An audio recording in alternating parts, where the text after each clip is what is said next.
ஸ்ருதிஹாசன் போட்டோவை யூஸ் பண்ணவங்களுக்கு சிக்கல். வெளியான பேரதிர்ச்சி செய்தி. தென்னிந்திய சினிமா மட்டும் இல்லாம ஹிந்தியிலையும் பிஸியா வலம் வர்றவங்க தான் ஸ்ருதிஹாசன். தன்னோட பேரு, படம், உருவம், குரல் மற்றும் ஆளுமை உரிமைகளை பாதுகாக்க கோரி மும்பை உயர்நீதிமன்றத்துல வழக்கு ஒண்ணு தொடர்ந்திருக்காங்க.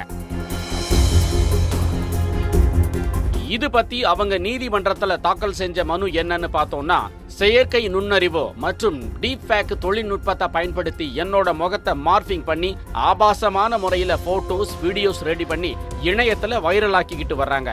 இது மட்டும் இல்லாம என்னோட அனுமதி இல்லாம பேரு மற்றும் போட்டோஸை யூஸ் பண்ணி இணையத்துல பொருட்கள் விற்பனையும் செஞ்சுக்கிட்டு வர்றாங்க. அப்புறம் போலி விளம்பரங்களும் செஞ்சுக்கிட்டு வர்றாங்கன்னு தன்னோட மனுவுல குறிப்பிட்டிருக்காங்க.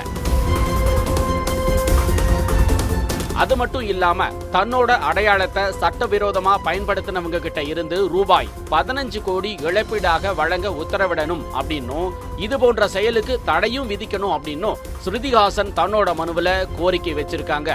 இப்ப இதுதான் சினிமா வட்டாரங்கள்ல பேரதிர்ச்சியை ஏற்படுத்திக்கிட்டு வருது.